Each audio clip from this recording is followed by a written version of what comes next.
All right, of course, UFC 259 was a memorable event. We got ourselves a title change. It was an unusual and unfortunate set of circumstances that led to Aljamain Sterling becoming the bantamweight champion, but he is the champion. He was awarded the title after an illegal knee by Petr Yan, which forced a disqualification. But one of the men who was along for the ride is this man, the head coach over at Xtreme Couture, Eric Nicksick, is kind enough to join us right now. Eric, how are you, sir? I'm doing well. Yeah, just back in on a Monday morning, so getting after it today and gearing up for the next guys that are ready to go. I really appreciate you doing this, Eric. A lot to discuss with you, obviously. And, I know Aljo wasn't the only one of note in your camp that competed on Saturday, but I'm curious what the last 48 or so hours have been like for you since everything went down on Saturday. For me personally, I usually try to give myself a good day and a half to either, celebrate or reflect on the wins or losses. And then the nice thing about being busy at Xtreme Couture, it's usually the next man up. So my focus kind of gears back into Dan Ige and Francis for the month of March. I have to be present for those guys, and my attitude is contagious. So, I just got to make sure whatever I went through over the weekend, whether it's up or down, that I kind of reshift gears and get back ready to go on Monday morning for me. So it's a good way to look at it. So it's nice being you and being so busy and having a million things going on, right? Yeah, no, it's a good problem to have for sure. So Aljamain has been in Vegas for a bit, working at the gym. Petr Yan, obviously a very dangerous guy. Aljo was ready to go. We saw it at the press conference, the weigh-ins, the stare-downs, et cetera. He was fired up for his first chance to become a world champion. It was a long road to get here. How would you describe his mentality on Saturday before the fight, like in the locker room before he made the walk, throughout the day? How would you describe it? Because it was my first time working with him, it was definitely a feeling out process and understanding kind of his go through day-to-day processes with the shakeout, what he eats in the morning and all that stuff. But from my perspective and what I saw, I liked what I saw from him. I thought he looked good. I thought he looked prepared. I thought he looked ready to go. I know he had some complaints afterwards and just kind of like how his body felt, maybe in the rehydration process. I think a lot of us overlook that weight cut in general. It's just rehydration process is just as important a lot of times as the weight cut. So there might have been some hiccups with that there. But all in all, I think he looked great, and I think he was firing on all cylinders come fight night.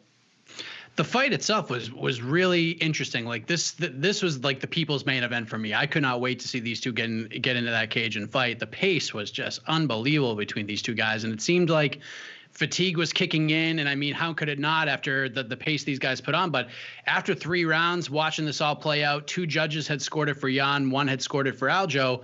What did it look like from where you sat in terms of scoring and how Aljo had performed to that point?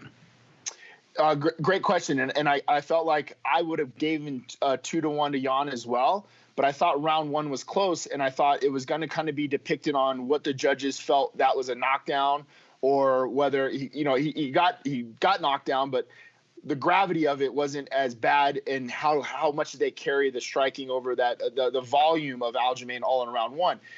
In my head, I like to err on the side of caution and feel like I would rather give it to Yan and err on the side of caution of that round going to him, so we fight a little bit harder and different, because you just never know what these judges are looking at, to be quite honest with you. So going into round 4, I had it 2-1. I had it 2-1 Yan. So round 4 was an imperative round. I felt we needed to go get that round, definitely. Were you surprised with Petr's game plan? Because, I mean, one of the things I was looking for heading into the fight was I always thought Petr Yan's defensive wrestling was vastly underrated heading into the fight. And I was really wondering what those first couple of takedown attempts are going to be like. And we kind of see what the numbers look like and the statistics and stuff. But Petr was landing a lot of takedowns. I think he was 7 for 7 in the fight with takedowns. Did anything about his approach to the fight surprise you? Not particularly. I've worked with Petr in the past. He's a guy that I felt would be in this position sooner rather than later, just with the style of when training with the guy. I was like, man, this kid's unreal.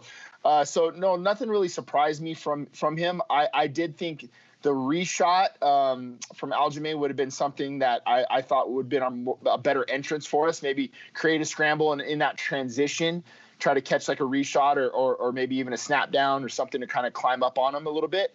But, he did a great job of disengaging and then, redirecting the reshot. That's a lot of things I think people do wrong is when they break clinch, they want to throw immediately right away, which is right. A lot of times you want to make guys pay for clinching, but that's usually where you'll see the reshot come in. So he did a great job of redirecting Aljo and guiding him somewhere where he felt comfortable and to strike afterwards. So those things I think were very good on out of Yan in his camp, and he didn't really stay engaged in the wrestling at all. To be honest, he just disconnected, redirected and threw, and then retook center. So I think he did a great job with that. So let's talk about the point of contention in the fight. It's the 4th round. Things are getting a little dicey. Aljo's down on the knee with his hands on the ground. Yan's sort of measuring him, not sure what's going to happen, and then he lands the knee. And I'm watching at home. I go on Twitter and I just go, oh no. Oh my God, what did he just do? What is going on in your mind when that knee lands and how Aljo reacted to it? I was almost like disappointed in Yan. I'm like, what the hell were you thinking, man? Like, it was clear as day. He had him by his head, and you know where your weapons are in relation to where your opponent is too. And he was kind of like holding him by his head and just drove the knee up the midline. I don't really know what he was thinking or why he did that, and that's kind of where I was at with it. And then the way it landed, the thud, obviously being in a kind of a quiet arena, everybody were just, I think, oh, that wasn't good at all, and right away I just thought, hey, take your time. I didn't know kind of how Aljo was, if he was out. I couldn't really tell because I think he went face down. I felt like I kind of wanted Mark Smith to make a decision on what it was, and I think those guys did the right thing. I think they wanted to make the right call, go to replay, make sure you're making the right decision. But I felt like it kind of dragged on a little too long, and then I was getting a little over anxious. Like, hey man, let's make a decision on this whole thing. Is there a part of you that's thinking as all this is going down, as you're waiting for this decision, like he's about to win the title right now? Like Aljamain Sterling's about to become the UFC bantamweight champion right now. Yeah, I wasn't 100% sure if they were going to go to does this go to a scorecard? I knew it would go to a scorecard if it was an unintentional infraction. If it was an unintentional, I knew that. But, man, my gut kind of sank because I just knew like all parties were going to lose in this scenario. Like everybody. It wasn't going to be a clean win. It wasn't going to be a clean loss either. So I think my emotions were just kind of mixed in a way. And really, I just wanted to make sure my guy was all right, to be quite honest with you. What was it? I'm curious, like more specifically, the take on the actual process of it all, like how it's determined that a fighter can or can't continue after taking a shot like that. Like you mentioned, you just wanted Mark to make a decision. Like it seemed like it was taking forever, like almost an entire round trying to figure out what's going to happen.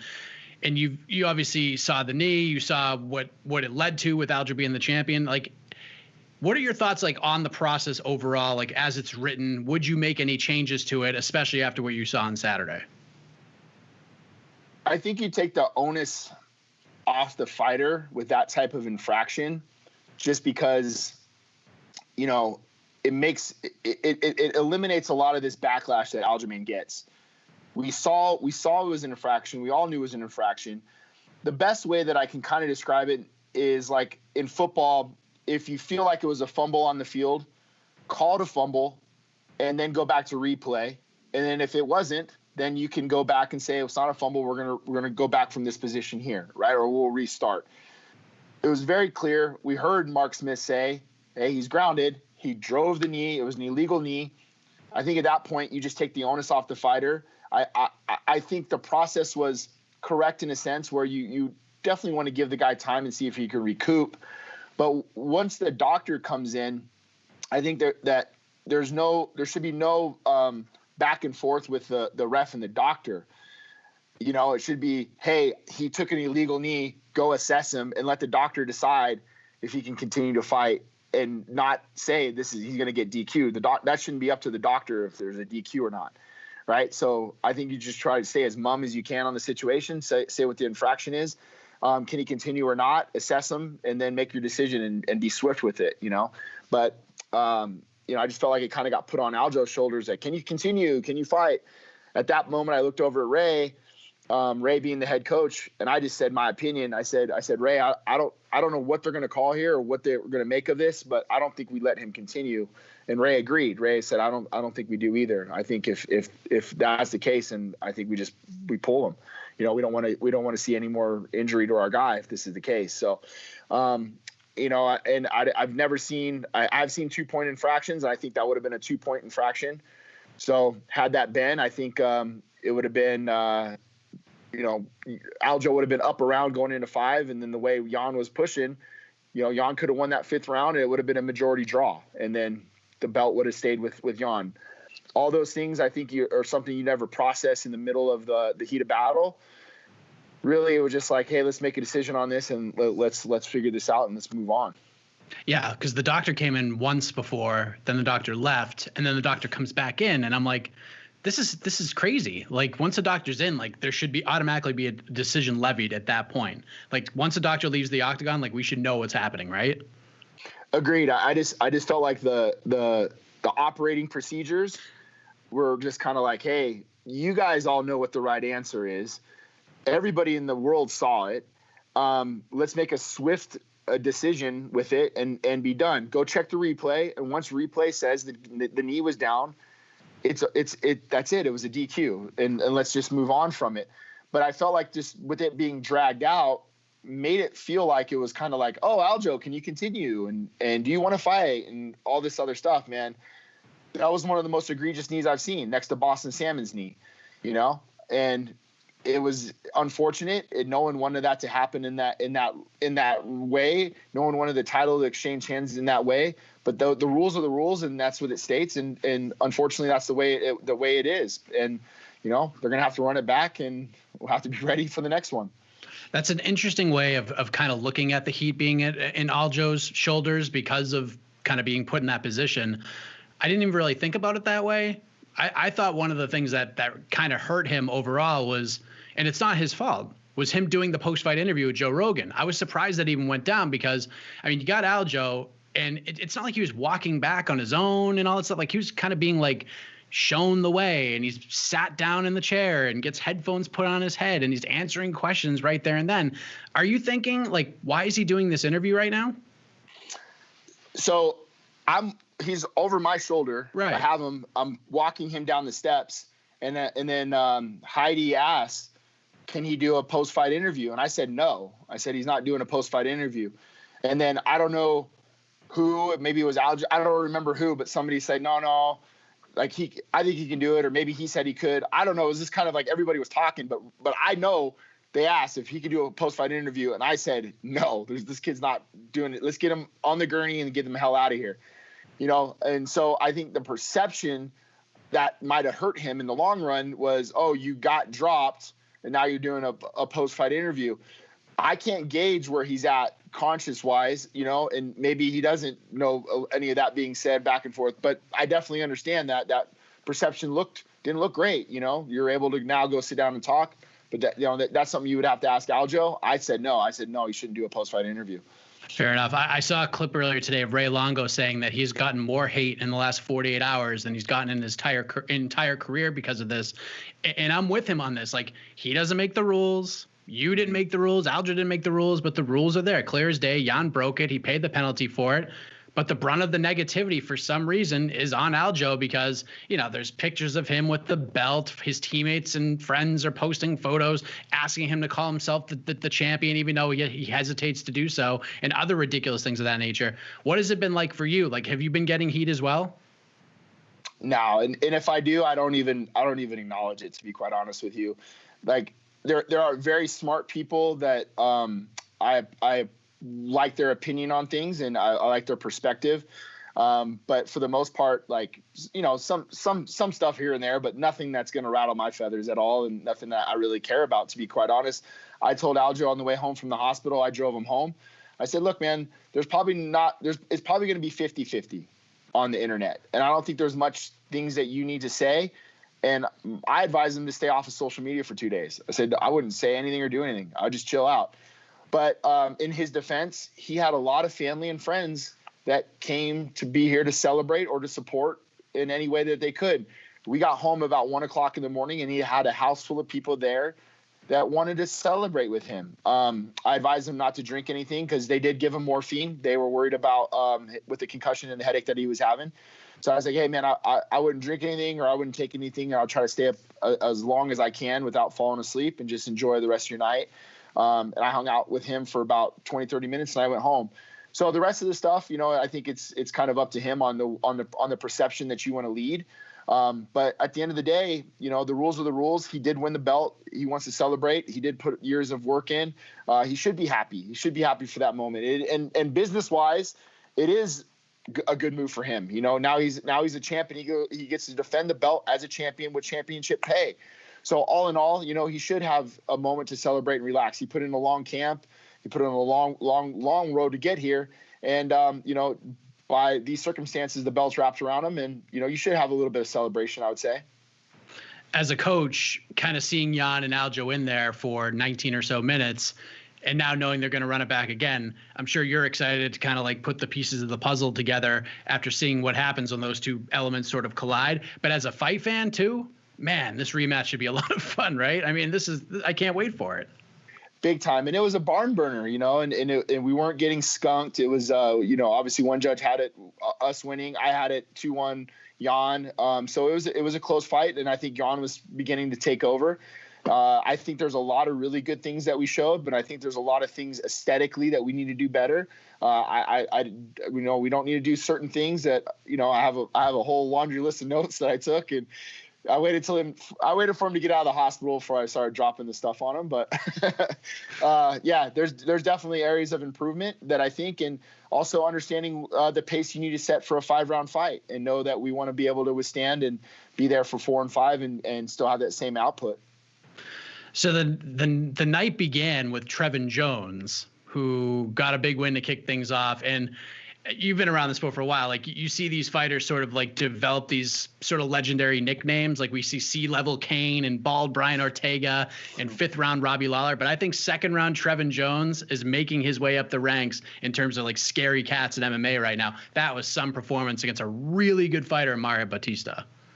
100%, you know, and I swear, man, it's these island boys. They just got this, you know, I swear, man, you start putting these guys down, or you start getting after them a little bit and you put their back against the wall, and that's how they come, man. They get right after it. They're never really out of a fight. I'll tell you that. And they have the ultimate equalizer with their boxing. They'll put somebody away. A lot of success for the team so far in 2021, especially a couple of weeks ago. Casey O'Neill, I mean, good God. She made our producer, Casey's listening to this right now. He's going to roll his eyes because I was touting Casey O'Neill the whole time. Like, watch out, this girl's a savage. She puts on this ridiculous pace. And she did exactly that. And then, so we had the rookie, and then we had the wily veteran in Julian Erosa, who, in my opinion, this is one of my favorite stories of the year. Him coming back to the UFC, getting a pair of finishes, stops Nate Landwehr at the flying knee. Can you just talk about those two fighters in particular and what they showed that night and what you've seen from them? Well, I'll start off with Julian Erosa. So that is the guy that we see in our room daily. That is the guy. And he gives everybody in the room fits, from Jeremy Kennedy to Dan Ige to Boston Salmon. He is right in there in the mix with the best 145ers in the room daily. So to me, I think it was just a matter of finding the right matchup for letting him showcase his skill set and also kind of getting out of his own way. You know, so the last fight that he had, I just remember talking to him before he went in. I was like, hey, don't forget who you are, man, and what you're capable of. I see it daily. And, you know, against Sean Woodson, I think he saw a little bit of adversity. And he told me, he said, Coach, I just remember kind of feeling what you were telling me that day. And I said, F it, I'm just going to go after it. And he sure as hell did and was able to get that win. You know, so Julian Erosa in this room has been a killer since day one, since he stepped in. Now I'm happy for him. He's able to start showcasing that in the cage. And then Casey, oh boy, I'll tell you, she's a savage, man. I love that girl to death. I remember the first day she was in the room, and you know, Ty Gordo, he's my fighter. I'm head coach of Ty, and her and Ty date. And I looked over at him. I was like, I love your girlfriend, bro. She's a savage. She's a savage, man. Like, she does not care. There's no girl drama with her. I don't have to worry about who she's partnered with. I don't have to worry about anything at all. Just give this girl a partner and she's going to give him hell. I'll tell you that. And that is the pace that she sets in the room. That's the pace we try to set in all of our pro practices. And she just went out and made it look easy. She shined that night. Mick was the first guy to write me. He just goes, "Holy shit, man. I'm told you, bro. This girl," I tell her all the time, like, "Man, do you need a hug? Like, you look like you need a hug. Like something's wrong." That's so funny. One more question about Julian in particular, because I remember I spoke with him after he got released by the UFC the second time around, and he told me he got like cut back-to-back fights, and then he took a fight on the regional scene.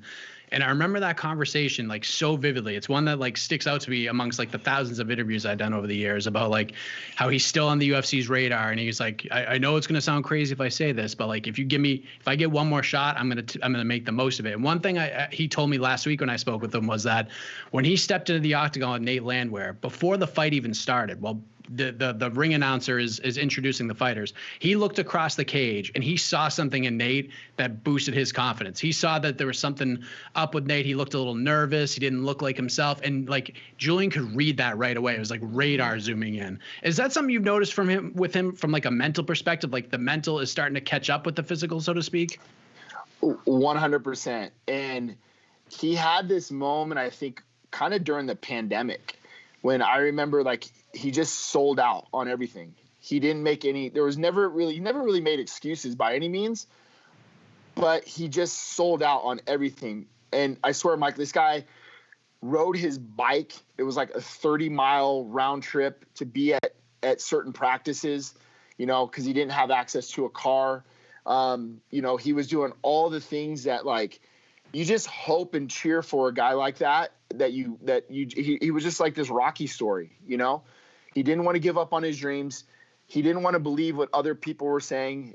He didn't want to believe in the perception of what other people believed in him, where he had this vision of what he wanted to become. And he never lost sight of that. And he didn't care.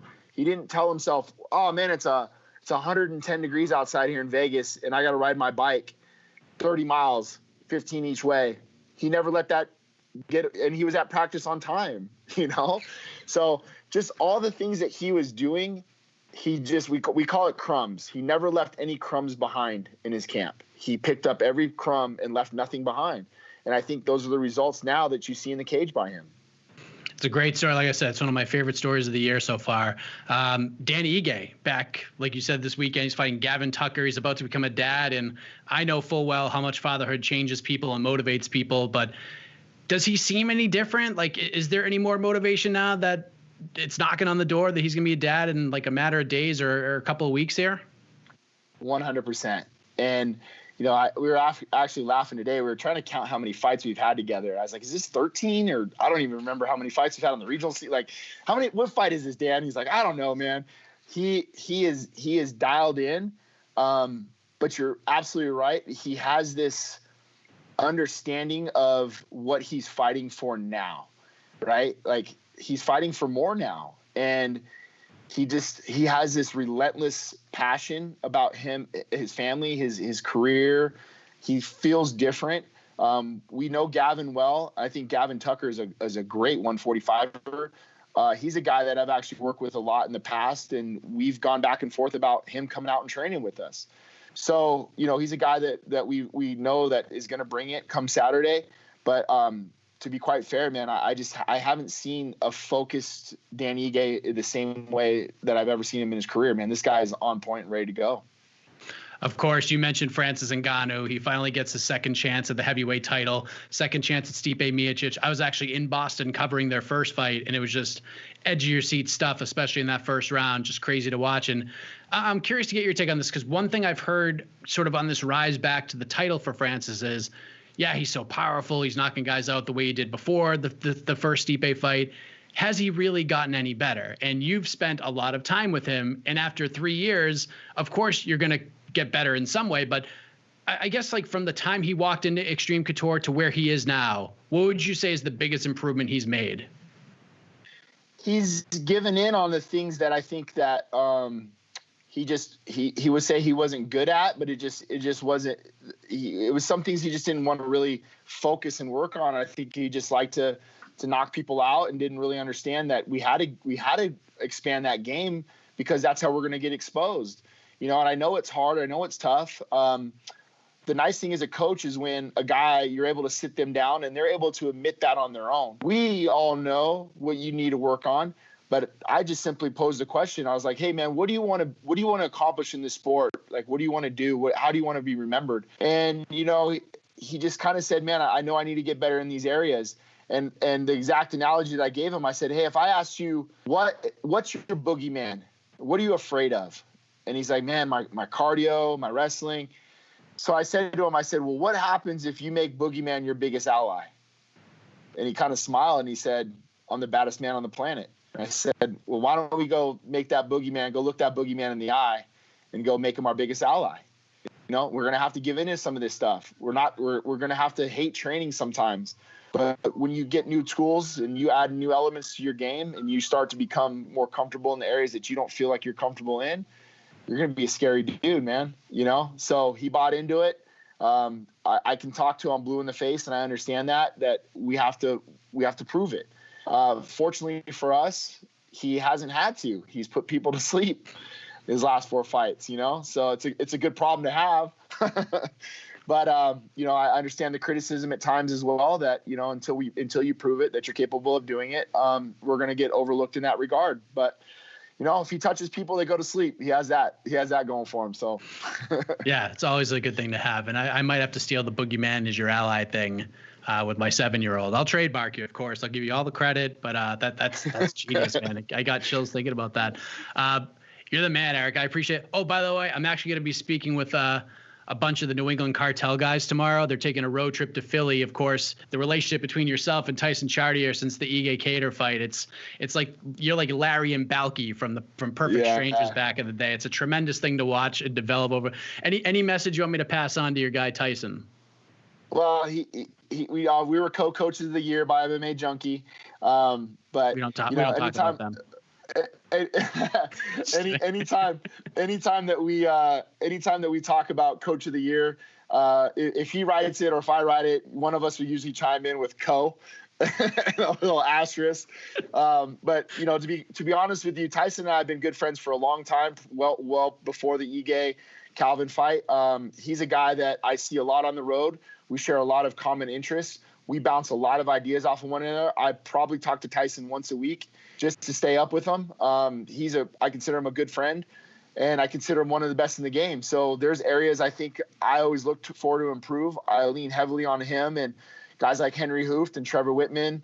There's guys that I like to pick up the phone and just kind of call and bounce ideas off of because they've opened that door for me. And I think the sport's constantly evolving, and us as coaches always need to be learning. And those guys are kind of those pinnacles of the sport that I look up to. And, I consider Tyson a good friend, and I cheer for his guys as long as they're not fighting mine.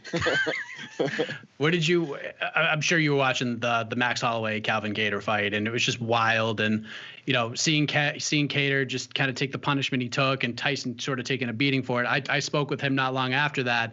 I think I'm the only one he's actually spoken with since then. And he was just basically like, listen, I wanted to stop it. I was waiting for Herb Dean to stop it. And every time I was about to pick the towel up, Calvin would crack him. He would give me a reason not to stop the fight. And at the end of the day, Tyson was like, if we're going to get the shine, we got to take the criticism too. But I've talked to a lot of people I respect, and they said, listen, it sucks, but you made the right call. I would have done the same thing.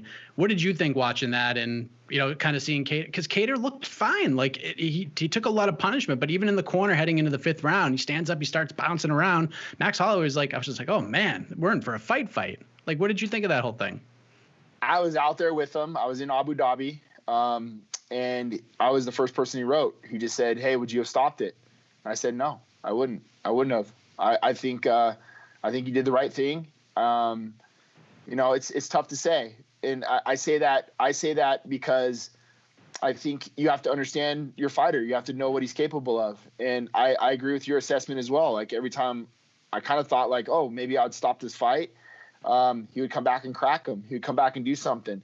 And I don't think the criticism is fair a lot of times. I think that just goes with the sport. And like Tyson said, you take the good with the bad. We get a lot of great accolades, but, we put ourselves out there, and sometimes you're going to take the criticism for making a call that could be questionable at times.